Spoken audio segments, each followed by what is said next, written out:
Muito boa tarde para todas, para todos. É um prazer poder estar participando aqui. Eu ainda não cheguei nesse ponto de fazer esse negócio da parede ali, mas vou tentar aqui contar a experiência do jeito aqui que, ao vivo, né? Ao vivo porque vivi, né? Então a gente conta, né? Gente, vou dividir minha fala aqui. Primeiro ponto, né, que é a questão da organização, né, a política em prática, né, e depois eu vou falar da questão da autogestão, tá? Então, assim, para começar, a política municipal de habitação, ela só começou porque ela tem uma demanda, né? Uma demanda imensa de pessoas que moram de aluguel, de favor, em área de risco e moradores de rua também, né? Então, são algumas pessoas de baixíssima renda e que não pagam aluguel, né? A maioria delas tem um salário mínimo, paga o aluguel e passa o resto do período do mês sem ter o que se alimentar. Às vezes consegue pagar água e luz, né, para não deixar cortar, e vai sobrevivendo, porque a situação é muito difícil. Quando se mora de favor, a situação, nós descobrimos que a situação aí piora mais ainda, porque aí já caiu um ponto, porque não consegue mais pagar. Então ela vai morar de favor e não consegue, então, contribuir financeiramente. Aí a situação, além de todas as outras dificuldades, ela ainda tem o constrangimento de não estar podendo contribuir financeiramente com aquela habitação, né? Em área de risco, aí corre o risco de vida, né? A qualquer momento ela pode perder a casa, a família e etc. E quando é morador de rua, aí infelizmente, gente, aí já passou por todos esses outros passos e aí não consegue mais nem desejar morar numa casa, né? Não consegue. Aí eu quando vejo uma pessoa morando na rua, a gente fala, nossa, olha que pena, né? A gente podia ter trabalhado um pouco mais para não deixar essa pessoa chegar nesse ponto, né? Então, é esse público que a gente trabalha. Então, essa é a demanda, né? E hoje a gente não precisa ir muito longe, porque a gente vê que tem uma demanda imensa, principalmente aqui em Belo Horizonte. Eu acho que no país todo, mas principalmente aqui em Belo Horizonte. A questão da mobilização, a gente procura saber, então, por onde que essas pessoas estão. Aí a gente também não precisa ir longe, porque elas estão por aí, né? E quando nós começamos lá em 93, esse programa, esse desejo de começar essa política, a gente trabalhava nos movimentos sociais e essas pessoas começaram a procurar as paróquias, né? Procuravam os padres e os padres então começaram a ficar muito preocupados. Porque naquela época, como ontem o Toninho falou e falou muito bem, a maioria das pessoas estavam ocupando terra. E essa ocupação de terra era uma coisa muito dramática, né? Corria da polícia e às vezes à noite aquele frio imenso, de dia um calorão, imagina um calorão desse debaixo de lona. Então as pessoas começaram a perder os filhos, a desestruturar a família para ter a possibilidade de uma unidade habitacional.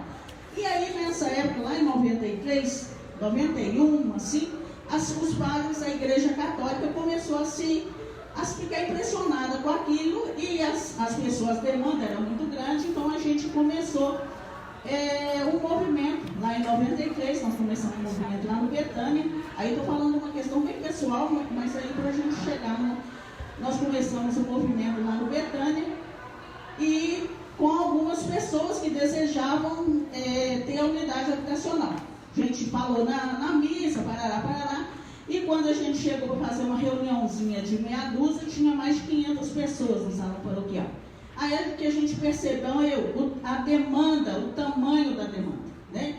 E aí a gente, quando isso foi em 91, e nós começamos a trabalhar com essas famílias mais, até 93. Em 93 foi a campanha da fraternidade, que o tema a nível de Brasil da Igreja Católica era Onde Moras. E teve uma romaria lá da rodoviária, da Igreja Rodoviária, com mais de 20 mil pessoas. E nessa romaria, depois dessa romaria, criou-se o Centro de Apoio Sem Casa da Arquidiocese de Belo Horizonte. E como eu estava coordenando o ASCA nessa época, então nós fomos chamados para coordenar esse Centro de Apoio Sem Casa da Arquidiocese. Eu lembro que na época, então, eu não tinha, até então a gente trabalhava, eu tinha outro tipo de serviço, e fui remunerada por 4 horas para trabalhar nesse centro de apoio. Aí eu passei a trabalhar 12 horas, 12 por 24, né? E a gente saía em todas as paróquias, criando núcleos de habitação, de interesse social. A pessoa chegava ali era ali no Pio 12, chegava ali falando da demanda, a gente falava, ótimo, lá no seu bairro é aonde, conversa com o padre, e pode abrir um núcleo lá, chama lá na missa. Quando chegava 100, 200 pessoas, nós fomos abrindo os núcleos aqui em Belo Horizonte. E foi criando essa política quando a Ipatrus ganhou a eleição, tinha ganho a eleição, né? E a gente, lógico, com o ASCA, a gente já tinha batido na porta da prefeitura várias vezes e a porta custava se abrir, não tinha aberto ainda, né? E com esses núcleos, então, nós, com o Patrus ganhando a eleição, nós entramos com o núcleo do ASCA, lá na região oeste, com as 500 famílias no orçamento participativo de obras. E eu acredito que aí a gente começou a pegar todo o dinheiro do orçamento participativo de obras, e aí não teve jeito, né? Uma demanda era muito grande, o povo sem casa era muita gente. E aí foi ficando as outras prioridades para trás e foi criado então o orçamento participativo da habitação, se não me engano, em 96. As datas eu confundo, tá, gente? Aí assim, a gente já tinha núcleos por toda a cidade de Belo Horizonte, né?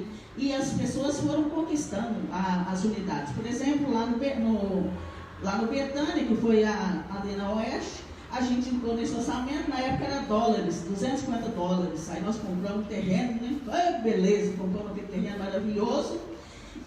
Mas não tinha como edificar aquele terreno, porque como você...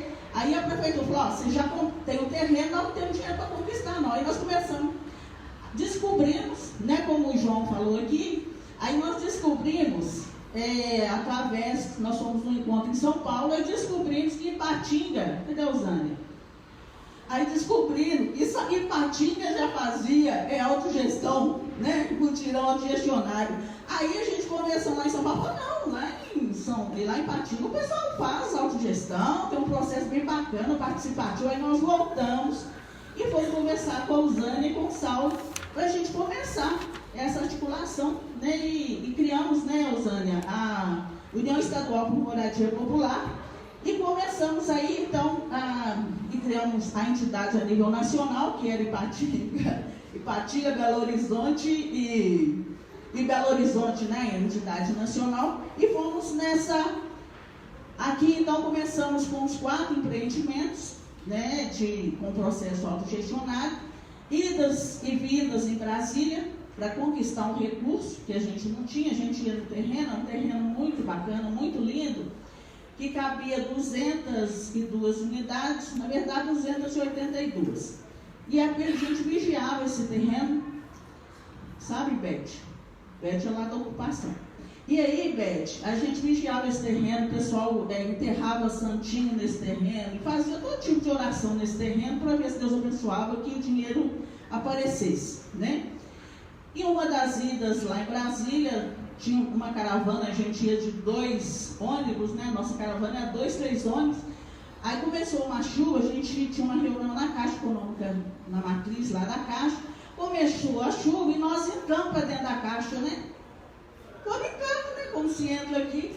Quando o povo viu, a gente estava tudo lá dentro, né? E queremos dinheiro, não sei o como.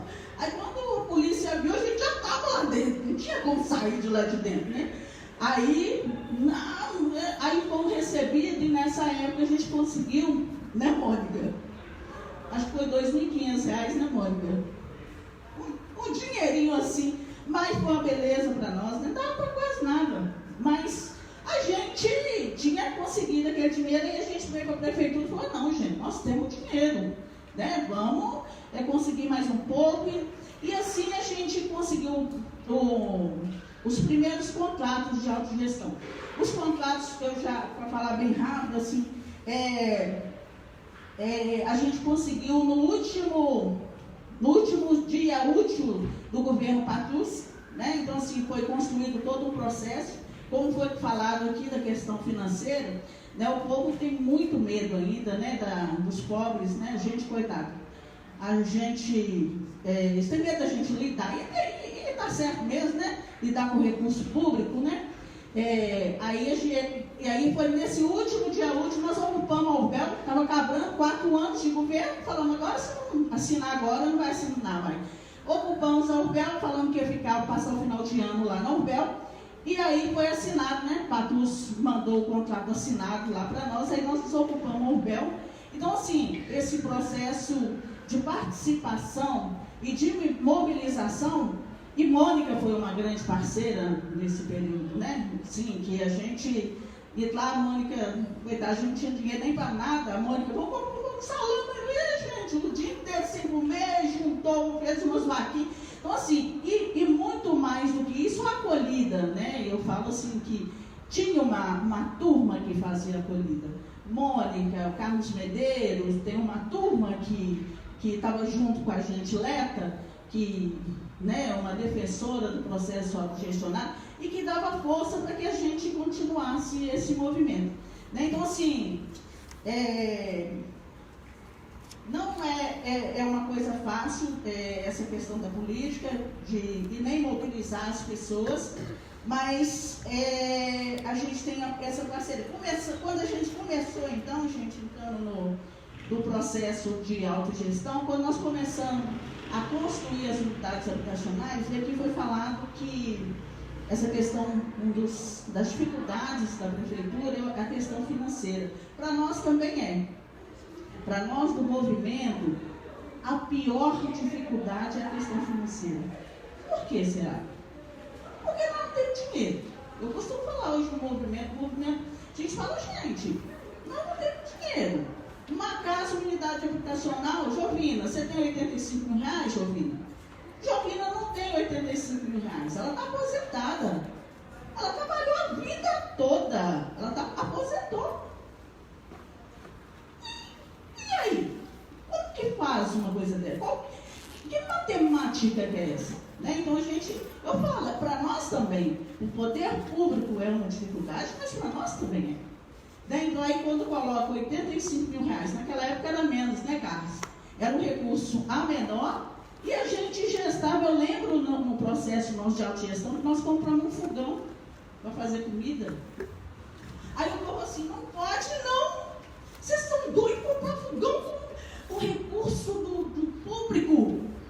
Aí nós falamos, não pode não, mas nós vamos fazer comida para o povo mesmo, para o conjunto do povo. Não pode, não tem rubrica para comprar o fogão. Aí nós falamos, nossa senhora, então vamos fazer uma vaquinha e tira esse dinheiro e vamos repor esse dinheiro, vamos ver o que a gente vai fazer com esse dinheiro. Porque, nossa, não. E aí nós tiramos, gente, nós não compramos, tiramos o fogão do negócio. Então, assim, era difícil para nós também. Comida, não pode comprar comida. Nossa senhora, como que a gente vai fazer? Então, assim, nós, enquanto movimento popular, a gente tem um respeito muito grande com o dinheiro público. Muito, muito grande. Né? Pena que o contrário, às vezes, não acontece. Né? Pena que não acontece. Então, assim, o processo que o pessoal, assistência técnica acompanha, assim, é muito interessante justamente por isso. Porque as pessoas tinham medo, até a maioria das pessoas, depois que entraram no mutirão, elas nem acreditavam naquele processo, nem acreditavam que elas podiam trabalhar e ainda receber por estar trabalhando na sua própria casa, para construir a sua própria casa. Elas tinham medo que até esse dinheiro, que era um dinheiro que era tudo legalizado, né, Carlos? Tudo legalizado. centralizado, né, Leda? Era a frente de trabalho remunerado, né, Leda? O povo recebia e o povo, nossa, mas tá certo mesmo, gente? Isso aqui tá ok mesmo? Vai ter problema, não? Não, gente, não tem problema não, tá tudo orçado direitinho, não tem dificuldade. É porque as famílias trabalhavam de segunda a sexta, com a frente de trabalho remunerado, né, Leta? E quando era sábado e domingo, trabalhava de 8 às 17 horas. Gente, durante 18 meses, sábado, domingo e feriado. Então a gente fala assim, que processo que é esse? Um processo. Hoje você vai lá nos conjuntos, as famílias estão lá, um pertencimento, uma coisa tão bacana, um empoderamento, uma coisa... É muito bonito esse processo autogestionário por isso. Né? Quando a gente fala de... a gestão do recurso público é uma gestão com muita responsabilidade. Por quê? A maioria das pessoas eram pedreiros, serventes, pessoa que mexe com eletricidade, hidráulica, mestre de obra, e essas pessoas que não tiveram condições de ter sua casa. Né? Então, no processo autogestionário, ela não vai ali como vai na MR, vem na tenda e adquire uma coisa. Não vai porque não tem como mesmo. Né? Talvez se tivesse, iria. Mas ela não tem como ir, ela participa, dá a própria vida para a participação autogestionária. Aí, gente, e aí a gente fala assim, hoje tem esse período todo de processo autogestionário, e a gente fala assim, é verdade mesmo. Mas eu pessoalmente, depois desse período todo, eu falo que só tem processo autogestionário, gente, se a gente tiver políticos com uma proposta diferenciada. Se a gente não tiver, a gente não consegue fazer. Não consegue, porque é uma questão muito mais de confiança. Porque confiança, a gente quando elege uma pessoa, a gente elege porque confia. Né? E quando essa pessoa está eleita, ela vai confiar naquilo para qual ela foi eleita. Né? Então, assim, nós tivemos processo autogestionário na época da Erundina, nós tivemos na época do Patrus, nós tivemos o Célio de Castro, tivemos aqui do processo do Pimentel, né? Fizemos aqui uma construção de 7 empreendimentos autogestionários, e depois na gestão, infelizmente, do Márcio Lacerda, se acabou o processo. Acabou, ele teve coragem de nos levar, de estar aqui. Ele nos levou um dia inteiro da nossa vida, mostrando os terrenos públicos da cidade, para nós, como se vai fazer autogestão, vai fazer um processo diferenciado, e depois de menos de um mês, falou que aqueles terrenos não eram terrenos públicos, que teve um equívoco, que ele não ia repassar aqueles terrenos. Então, depende muito da pessoa que está sentado lá com o prefeito, com o governo de estado. Então, essa questão autogestionária, a gente fala 25 anos, mas nós tivemos 8 anos de governo do Márcio Lacerda e não aconteceu nada. Pelo contrário, ele vendeu os terrenos públicos. Nós enquanto movimento de moradia, nós tivemos que ir para fora. E foi até bom, né? A mais que vem para bem. Nós temos hoje movimento em Sabará, nós temos em Mário Campos, em Neves, em Birité, porque a nossa vida é movimentar, então nós vamos para esses outros locais. Mas o processo autogestionário, ele acabou aqui, porque é uma pessoa que só pensava na questão empresarial. Né? Então, hoje, falando hoje na política, e aí para terminar, na política municipal de habitação, hoje, no momento, tem uma política de autogestão? Não sei se tem uma política de autogestão. Por que a gente não sabe? Porque às vezes pode ter eu que quero muito fazer o processo autogestionário, mas se eu estou dentro de uma estrutura que não aceita que eu faça o processo autogestionário, eu não vou fazer. Eu sou paga, eu recebo para cumprir uma agenda daquele governo. Eu não vou poder fazer o que eu quero. né? Então, e a gente entende muito bem. Então, eu hoje, pessoalmente, eu vejo a cidade de Belo Horizonte assim, com muita tristeza. Com muita tristeza. Companheiros nossos que estão lá na Urbel, mas que infelizmente não conseguem, não tem poder deliberativo para fazer a política que eles querem. Então, eu posso querer, Edneia pode querer, várias outras pessoas podem querer, mas quem está à frente lá não vai fazer. Né? Então, é muito complicado isso. Então, a nível,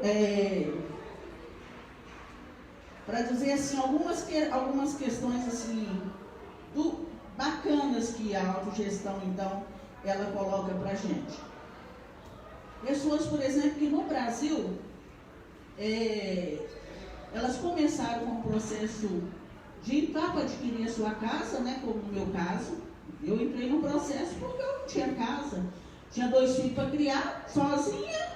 Eu falei, eu vou ter que entrar nesse processo e me tornei uma liderança.